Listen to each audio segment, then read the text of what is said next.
Bienvenue, amis, dans Tales of the Cowboy, où l'esprit du Far West perdure dans des récits qui réchauffent le cœur comme un feu de camp sous un ciel étoilé. Rejoignez-nous en 1874, dans le territoire du Dakota, où un éleveur en difficulté nommé Amos Hall trouva la rédemption par un acte de courage et un lien inattendu. Amos avait 47 ans et la rudesse de la vie frontière l'avait épuisé. Les cheveux grisonnants, les épaules voûtées par des années à tenter de sauver un ranch défaillant et le regard marqué par des rêves enterrés. Sa petite exploitation, près des Black Hills, était frappée par la sécheresse et les dettes. La banque de Deadwood l'attendait au tournant. Ses seuls compagnons étaient une jument voûtée appelée Clovey et un chien boiteux nommé Buck. Un après-midi d'automne vif, après avoir attaché Clovey devant l'épicerie, Amos remarqua une foule rassemblée autour du poteau de la ville. Ezekiel Vance, un important propriétaire de bétail, se tenait là, fouettant l'air avec colère. À ses pieds se trouvait une jeune fille autochtone d'environ 15 ans, liée et tremblante, les tresses collées de poussière mais le regard droit. Vance l'accusa d'avoir volé dans son troupeau et leva la cravache. La foule frémit, certains approuvant, d'autres mal à l'aise. Amos intervint, « Assez. C'est une enfant. Si vous la frappez, vous m'en répondrez. » Vance le repoussa, mais Amos ne recula pas. La main posée près d'un vieux revolver de la marine à sa hanche, il imposa le silence. Vance finit par baisser la cravache et jeta la corde à ses pieds. « Prends-la alors. C'est ton souci désormais. » Amos détacha la fillette, ses poignets étaient en sang. « Je m'appelle Downstar, » dit-elle d'une voix tremblante mais ferme. « Je n'ai pas volé, j'ai repris ce qui avait été pris à mon peuple. » Amos ne l'interrogea pas et lui offrit un abri, du pain, de l'eau et une couverture dans la grange. « Repose-toi ici ce soir, » dit-il. « Demain, nous essayerons de retrouver les tiens. » Elle secoua la tête. « Ma bande a disparu. Les soldats nous ont chassés des collines. Je suis seul. » Le cœur d'Amos se serra devant la réalité des promesses trahies et des terres qui se réduisent. Il ajouta simplement « Reste jusqu'à ce que tu sois prête à partir. » D'un ton bourru, il dit « Personne ne te chasse d'ici. » À l'aube, Amos se réveilla au doux coup frappé à la porte de sa cabane. Downstar se tenait là, un panier tressé rempli de prunes sauvages et d'herbes dans les mains. « C'est pour toi, » dit-elle simplement. « Pour hier. » Il l'accepta, la gorge nouée. Ce n'était pas nécessaire, mais merci. Sa présence éveillait quelque chose en lui, un éclat de la famille qu'il avait perdu lorsque Marie et leur enfant à naître étaient décédés.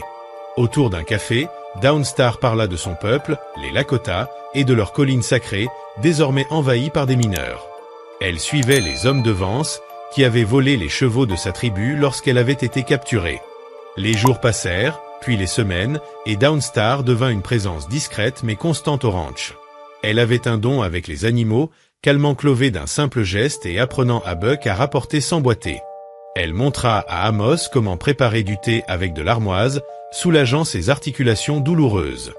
Lui enseigna l'art de réparer les clôtures, ses petites mains apprenant vite. Le ranch, autrefois lieu de désespoir, vibrait de vie. Ses douces chansons le soir, le cliquetis des casseroles lorsqu'elle cuisait du pain frit, les rires lorsque Buck se poursuivait la queue. Mais les ennuis suivaient comme une ombre. Vance, humilié, répandit la rumeur qu'Amos abritait une voleuse, attisant les préjugés de la ville. Une nuit, le bruit des sabots résonna sur la prairie.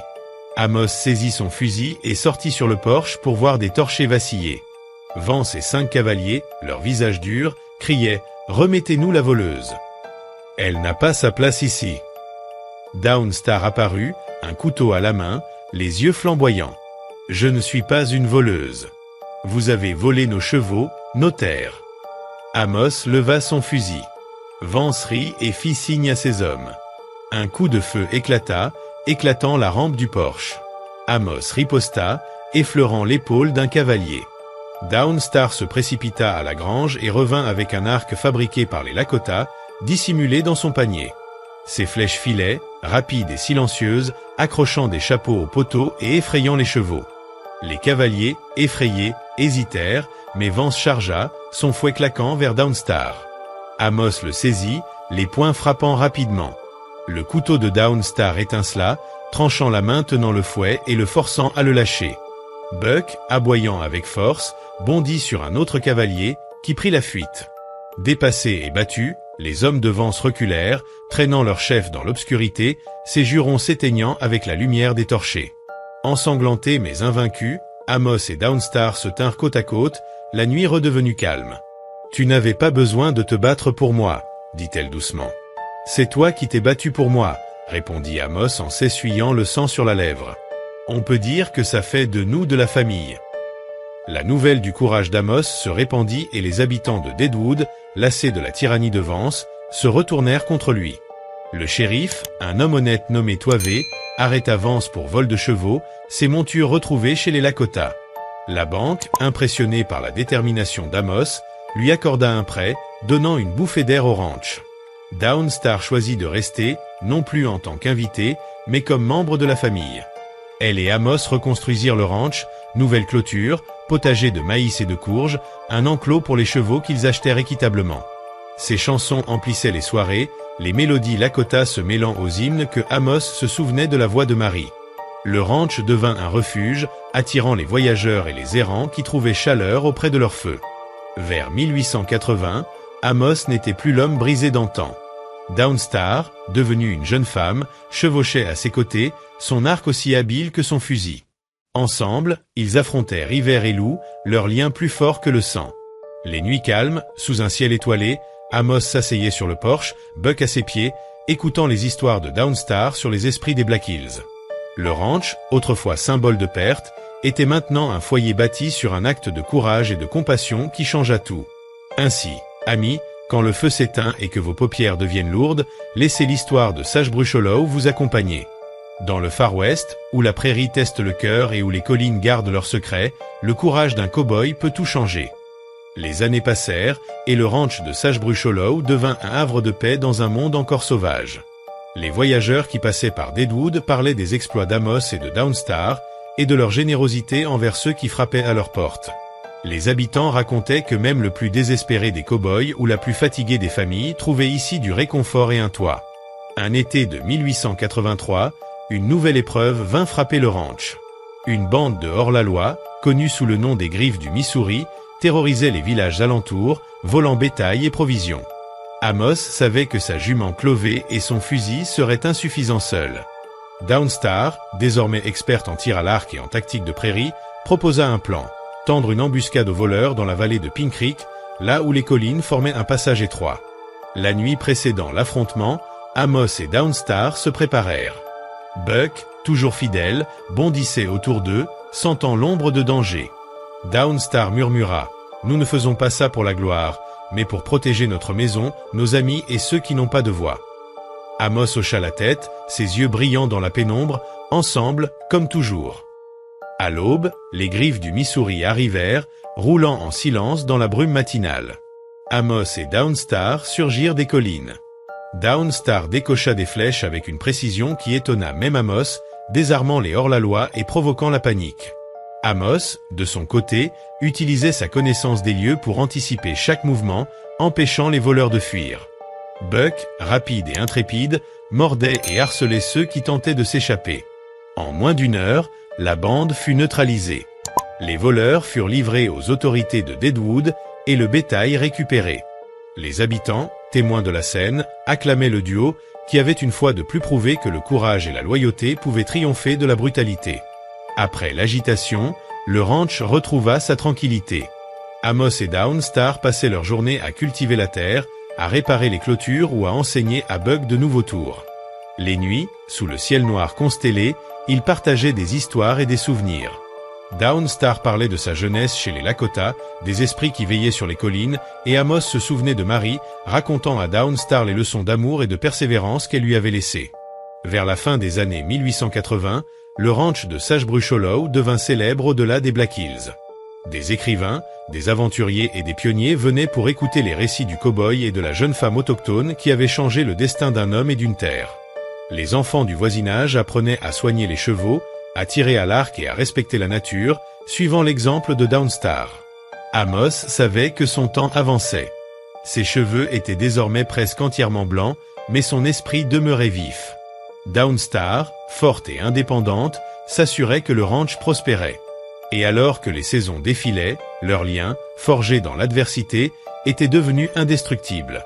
Un soir d'automne, alors que le vent faisait bruisser les feuilles et que Buck somnolait près du porche, Amos dit à Downstar, « Tu sais, je pensais avoir tout perdu.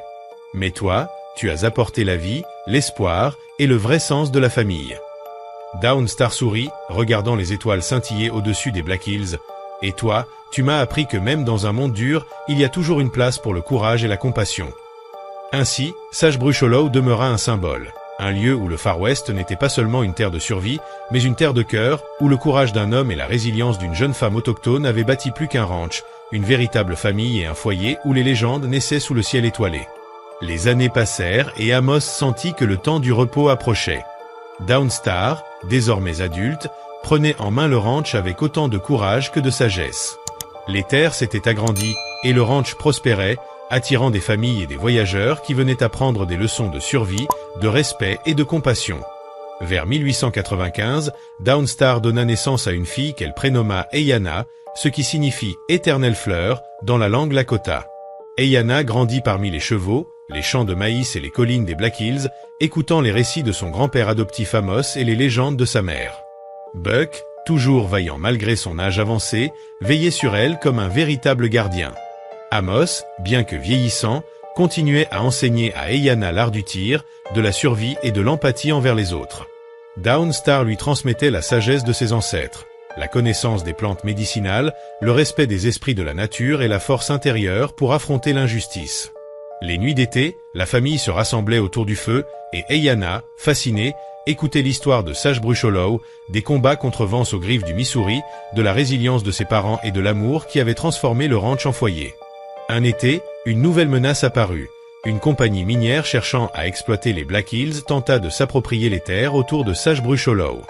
Eyanna, âgée de 13 ans, accompagnée de sa mère et de quelques voisins, prit part à la résistance. Elle guidait les chevaux à travers les collines, alertait les villageois et observait avec une détermination héritée de Downstar et d'Amos. Ensemble, ils organisèrent des manifestations pacifiques, des barrages pour protéger les pâturages et des actions pour sensibiliser la justice locale. La détermination et la ruse d'Eyanna surprirent les hommes de la compagnie qui finirent par reculer face à la solidarité des habitants. À mesure que le temps passait, Amos sentit sa fin approcher. Une nuit, sous un ciel lumineux et rempli d'étoiles, il confia à Downstar « Tout ce que j'ai voulu, c'était sauver ce ranch, mais vous m'avez donné bien plus que ça, une famille, une raison de continuer. » Downstar, tenant sa main ridée, répondit « Et toi, tu nous as donné la force d'affronter le monde et de protéger ce qui nous est cher. » Amos s'éteignit paisiblement, entouré de Downstar, Eyanna et Buck. Le ranch, malgré la perte, demeura vivant, car son esprit avait été transmis. Downstar et Eyanna continuèrent à cultiver la terre, à accueillir les voyageurs et à raconter les histoires de courage, de loyauté et de famille. Sagebrush Hollow devint non seulement un refuge pour ceux qui cherchaient la sécurité, mais aussi un symbole du Far West, un lieu où la bravoure, la compassion et l'unité pouvaient changer le destin. Les légendes de Sagebrush Hollow se répandirent bien au-delà des Black Hills.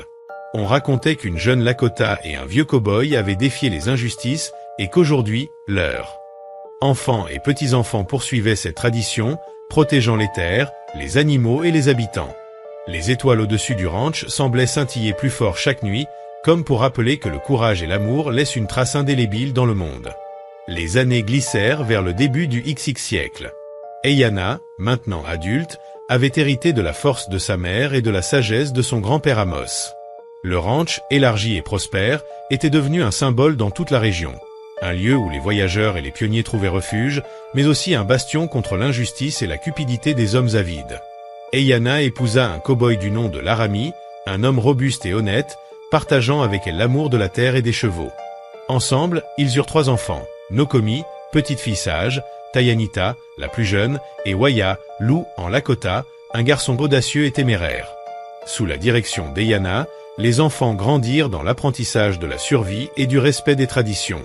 Nokomi possédait le même calme que Downstar et le don pour apaiser les animaux.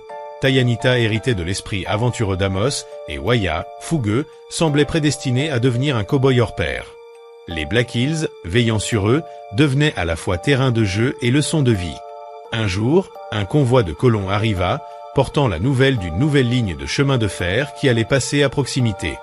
La construction menaçait de couper certains pâturages et de détruire des lieux sacrés pour les Lakota. Eyanna, forte et respectée, convoqua les habitants de Deadwood et des villages voisins. Ensemble, ils négocièrent avec les ingénieurs et le gouvernement territorial, faisant valoir la préservation des terres et des traditions. Nokomi et Tayanita accompagnaient leur mère lors des rencontres, apprenant la force du dialogue et la persévérance face à l'adversité. Le ranch continua de prospérer, mélangeant tradition et innovation. Nouvelle culture adaptée aux sécheresses, chevaux sélectionnés pour leur endurance et accueil d'enfants et de voyageurs qui souhaitaient apprendre le mode de vie frontier. Les légendes d'Amos et Downstar, de leur courage et de leur fidélité à la justice, se transformèrent en histoires que les enfants répétaient au coin du feu, inspirant respect et admiration. Vers 1910, Waya, désormais adolescent, suivit l'exemple de son grand-père adoptif Amos et partit patrouiller les collines et prairies autour du ranch, aidant les fermiers voisins, protégeant le bétail et maintenant l'ordre dans les terres de Sagebrush Hollow. Nokomi enseignait aux jeunes filles la gestion du ranch et le soin des animaux, tandis que Tayanita emmenait les plus petits explorer les collines, leur parlant des esprits protecteurs et des légendes des Lakota. Le ranch devint un lieu où la mémoire des Black Hills, des ancêtres et des héros du passé se mêlait à la vie quotidienne. Les étoiles, chaque nuit, semblaient illuminer les générations qui s'étaient succédées, rappelant à tous que le courage et la compassion ne se perdent jamais vraiment. Sagebrush Hollow n'était plus seulement un lieu sur la carte. C'était un héritage vivant, une légende où la famille, le respect et la bravoure guidaient chaque pas. Les années 1920 et 1930 apportèrent des changements au Far West. Le progrès s'étendait, les routes de terre devenaient routes asphaltées et les automobiles remplaçaient peu à peu les diligences. Pourtant, à Sagebrush Hollow, l'esprit du Far West restait vivant. Nokomi, désormais adulte, avait pris les rênes de la gestion quotidienne, aidé par Tayanita et Waya. Les enfants de cette génération grandissaient avec les récits d'Amos et Downstar, mais aussi avec la nécessité de s'adapter aux nouvelles réalités. Marché en expansion, trains réguliers et visiteurs curieux venant de villes lointaines. Nokomi eut 2 enfants, Sage, un garçon audacieux, et Aponi, une fille vive et curieuse. Waya, resté fidèle aux traditions de son père et de son grand-père, enseignait aux jeunes l'art de monter à cheval, de tirer avec précision et de respecter les chevaux et la terre. Tayanita, elle, avait fondé une petite école sur le ranch pour transmettre les connaissances des plantes médicinales et des coutumes Lakota aux jeunes de la région. Un été, le ranch fit face à une nouvelle épreuve. Une sécheresse prolongée menaçait les cultures et les pâturages. Les voisins comptaient sur Sagebrush Hollow pour fournir nourriture et soutien. Nokomi et Waya coordonnèrent les efforts, creusant de nouveaux puits et créant des réserves d'eau. Sage et Aponi, bien que jeunes, prirent part aux tâches, apprenant l'importance de la responsabilité et du courage. Cette période permit également l'émergence d'une nouvelle légende. Un groupe de jeunes citadins, fascinés par les récits de Downstar et Amos, venaient chaque été apprendre le mode de vie frontier. Sage et Aponi guidaient les enfants à travers les Black Hills, racontant les histoires de leurs ancêtres et enseignant la survie, le respect de la nature et la valeur de la communauté. Sagebrush Hollow devint ainsi un lieu où passé et présent se rejoignaient, où la mémoire des héros et le dynamisme des jeunes s'unissaient. Vers la fin des années 1930, Nokomi regardait ses enfants jouer dans la prairie, entourés de chevaux et de collines. Les étoiles scintillaient au-dessus du ranch, tout comme au temps d'Amos et Downstar. Elle savait que la famille avait traversé plus d'un siècle de défis, de changements et de dangers, mais que l'essence de Sagebrush Hollow, courage, compassion et loyauté demeurait intacte. Et ainsi, la légende de Sagebrush Hollow se poursuivait, non plus seulement comme le récit d'un cow-boy et d'une jeune Lakota, mais comme l'histoire vivante d'une famille qui avait transformé une terre rude en foyer et dont l'esprit guidait encore ceux qui choisissaient de suivre le chemin du Far West. Les années 1950 et 1960 apportèrent de profonds changements dans le Far West. Les tracteurs remplacèrent certaines charrues, le téléphone connecta les vallées isolées et la télévision commença à raconter des histoires venues de l'Ouest.